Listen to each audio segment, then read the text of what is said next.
सभी भक्तजनों को मेरा जय श्री कृष्ण। आज हम गीता सार के पहले अध्याय का संस्कृत से हिंदी में अनुवाद करने जा रहे हैं। प्रथम अध्याय। दशरथ बोले, हे संजय, धर्मभूमि कुरुक्षेत्र में एकत्रित युद्ध की इच्छा वाले मेरे और पांडवों के पुत्रों ने क्या किया? संजय बोले, उस समय राजा दुर्योधन ने भ्यूरा चना युक्त पांडवों की सेना को देखकर और द्रोणाचार्य के पास जाकर यह वचन कहा, हे आचार्य, आपके बुद्धिमान शिष्य द्रुपद पुत्र धृष्टद्युम्न द्वारा व्यूहाकार खड़ी की हुई पांडुपुत्रों की इस भारी सेना को देखिए।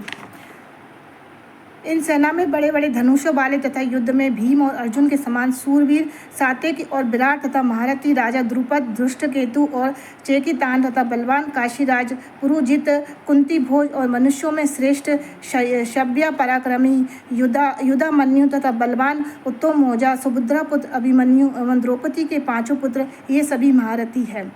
हे ब्राह्मण श्रेष्ठ, अपने पक्ष में जो भी प्रधान हो उनको आप समझ लीजिए। आपकी जानकारी के लिए मेरी सेना में जो सेनापति है उसको मैं बतलाता हूँ। आप द्रोणाचार्य और पितामह भीष्म और कर्ण और संग्राम विजयी कृपाचार्य तथा वैसे ही अश्वत्थामा, विकर्ण और सोमदत्त का पुत्र भूरिश्रवा और मेरे लिए भी जीवन की आशा त्यागने वाले बहुत से शूरवीर, अनेक प्रकारों के शस्त्र शास्त्रों से सुसज्जित और सब युद्ध में चतुर है। भीष्म पितामह द्वारा रक्षित हमारी वह सेना सब प्रकार से अजय है और भीम द्वारा रक्षित इन लोगों की यह सेना जीतने में सुगम है। इसलिए सब मोर्चों पर अपनी अपनी जगह पर स्थित रहते हुए आप लोग सभी निसंदेह भीष्म पितामह की ही सब ओर से रक्षा करें। कौरवों में वृद्ध बड़े प्रतापी पितामह भीष्म ने उस दुर्योधन के हृदय में हर्ष उत्पन्न करते हुए उच्च स्वर से सिंह की दहाड़ के समान गरजकर शंख बजाया। इसके पश्चात शंख और नगारे तथा ढोल, मृदंग, नरसिंगे आदि बाजे एक साथ ही बज उठे।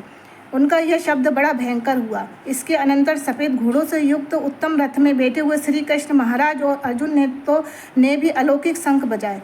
श्री कृष्ण महाराज ने पाश्यम नामक अर्जुन से, देवदत्त नामक और भयानक कर्म वाले भीमसेन ने पौडन्य नामक महाशंख बजाया। कुंतीपुत्र राजा युधिष्ठिर ने अनंत विजय नामक और नकुल तथा सहदेव ने सुघोष और मणिपुष्प नामक शंख बजाया। श्रेष्ठ धनुष वाले काशीराज और महारथी शिखंडी एवं धृष्टद्युम्न तथा राजा विराट और अजय सात्विक राजा द्रुपद एवं द्रौपदी के पांचों पुत्रों और बड़ी भुजा वाले सुभद्रा पुत्र अभिमन्यु, इन सभी ने, हे राजन, सब ओर से अलग अलग शंख बजाए और उस भयानक शब्दों से आकाश और पृथ्वी को भी गुंजाते हुए धार्ता राष्ट्रों के अर्थात आपके पक्ष वालों ने हृदय विदारण कर दिया। अर्जुन उपाज। हे राजन, उसके बाद कपिध्वज अर्जुन ने मोर्चा बांधकर डटे हुए धृतराष्ट्र संबंधियों को देखकर उन शस्त्र चलाने की तैयारी के समय धनुष उठाकर हंसी के श्री कृष्ण महाराज से यह वचन कहा, हे अच्युत, मेरे रथों को दोनों सेनाओं के बीच में खड़ा कीजिए और जब तक मैं युद्ध क्षेत्र में डटे हुए युद्ध के अभिलाषी इस विपक्षी योद्धाओं को भली प्रकार देख लूँ कि इस युद्ध व्यापार में मुझे किन किन के साथ युद्ध करना है योग्य है, तब तक उसे खड़ा रखिए। दुर्वृद्धि दुर्योधन, युद्ध में हित चाहने वाले जो ये राजा लोग इस सेना में आए हैं, इन युद्ध करने वालों को मैं देखूंगा। संजय उपाच। संजय बोले, हे धृतराज, अर्जुन द्वारा इस प्रकार कहे हुए महाराज श्री कृष्णचंद्र ने दोनों सेनाओं के बीच में भीष्म और द्रोणाचार्य के सामने तथा संपूर्ण राजाओं के सामने उत्तम रथ को खड़ा करके इस प्रकार कहा है कि हे पार्थ, युद्ध के लिए जुटे हुए इन कौरवों को देख। इस प्रकार प्रथापुत्र अर्जुन ने उन दोनों ही सेनाओं में स्थित ताऊ चाचाओं को, दादों परदादों को, गुरुओं को, मामाओं को, भाइयों को, पुत्रों को, पौत्रों को तथा मित्रों को, ससुरों को और सुहाद्रों को भी देखा और 27 वे का पूर्वार्ध। उन उपस्थित संपूर्ण बंधुओं को देखकर वे कुंतीपुत्र अर्जुन अत्यंत करुणा से युक्त होकर शोक करते हुए वचन बोले, 27 वे का उत्तरार्ध, 27 वे का पूर्वार्ध। अर्जुन उपाज। अर्जुन बोले, हे कृष्ण, युद्ध क्षेत्र में डटे हुए युद्ध के अभिलाषी इस स्वजन समुदायों को देखकर मेरे अंग शिथिल हुए जा रहे हैं और मुख सूखा जा रहा है और तथा मेरे शरीर में कंप और रोमांच हो रहा है। हाथ में गांडीव धनुष गिर रहा है और त्वचा भी बहुत जल रही है तथा मेरा मन भ्रमित सा हो रहा है, इसलिए मैं खड़ा कर रहने के भी सामर्थ्य नहीं हूँ। हे केशव, मैं लक्षणों को भी विपरीत ही देख रहा हूँ तथा युद्ध में स्वजन समुदायों को मारकर कल्याण भी नहीं देखता।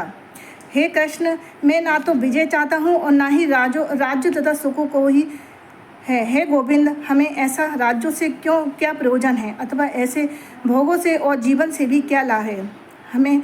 हमें जिनके लिए राज्य, भोग और सुखादि अभिष्ट है, वे ही ये सब धन और जीवन की आशा को त्याग कर युद्ध में खड़े हुए हैं। गुरुजन, ताऊ, चाचे, लड़के, उसी प्रकार दादे, मामे, ससुर, पुत्र, साले तथा और भी संबंधी लोग हैं। हे मधुसूदन, मुझे मारने वाले पर भी अथवा तीनों लोगों के राज्यों के लिए भी मैं सबको मारना नहीं चाहता, फिर भी पृथ्वी के लिए तो करना ही है। हे जनार्दन, दशरथ के पुत्रों को मारकर हमें क्या प्रसन्नता होगी। इस आताताइयों को मारकर तो हमें पाप ही लगेगा। अपने ही बांधव धृतराष्ट्र के पुत्रों को मारने के लिए हम योग्य नहीं हैं, क्योंकि अपने ही कुटुंबों को मारकर हम कैसे सुखी होंगे। यद्यपि लोभ से भ्रष्टचित हुए ये लोग कुल के नाश से उत्पन्न दोष को और मित्रों से विरोध करने में पाप को नहीं देखते, तो भी हे जनार्दन, कुल के नाश से उत्पन्न दोष को जानने वाले हम लोगों को इस पाप से हटने के लिए क्यों नहीं विचार करना चाहिए। कुल के नाश से सनातन कुल धर्म नष्ट हो जाते हैं। धर्म के नाश हो जाने पर संपूर्ण कुल में पाप भी बहुत फैल जाता है। हे कृष्ण, पाप के अधिक बढ़ जाने से कुल की स्त्रियां अत्यंत दूषित हो जाती है, और हे वाष्णव, स्त्रियों के दूषित हो जाने पर वर्ण संकर उत्पन्न होता है। वर्ण संकर कुल घातियों को और कुल को नरक में ले जाने के लिए ही होता है। लुप्त हुई पिंड और जल की क्रिया वाले अर्थात श्राद्ध और तर्पण से वंचित इनके पितर लोग भी अधोगति को प्राप्त होते हैं। इस वर्ण संकर कारक दोषों से कुल घातियों के सनातन कुल धर्म और जाति धर्म नष्ट हो जाते हैं। हे जनार्दन, जिनका कुल धर्म नष्ट हो गया है, ऐसे मनुष्यों का अनिश्चित काल तक नरक में वास होता है, ऐसा हम सुनते आए हैं। हाँ शोक, हम लोग बुद्धिमान होकर भी महान पाप करने को तैयार हो गए हैं, जो राज्य और सुख के लोभ से स्वजनों को मारने के लिए उद्यत हो गए हैं। यदि मुझ शस्त्र रहित एवं सामना न करने वाले को शस्त्र हाथ में लिए हुए धृतराष्ट्र के पुत्र रण में मार डाले, तो वह मारना भी मेरे लिए अधिक कल्याणकारक होगा। संजय उवाच।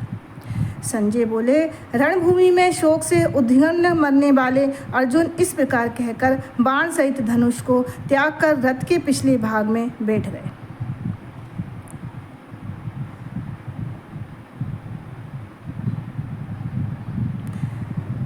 तदस्ति श्रीमद्भागवत गीता महाविद्या योग शास्त्रे श्री कृष्ण अर्जुने संवादे अर्जुने विषाद योगो नाम प्रथमो अध्याय। बोलो श्री कृष्ण भगवान की जय हो।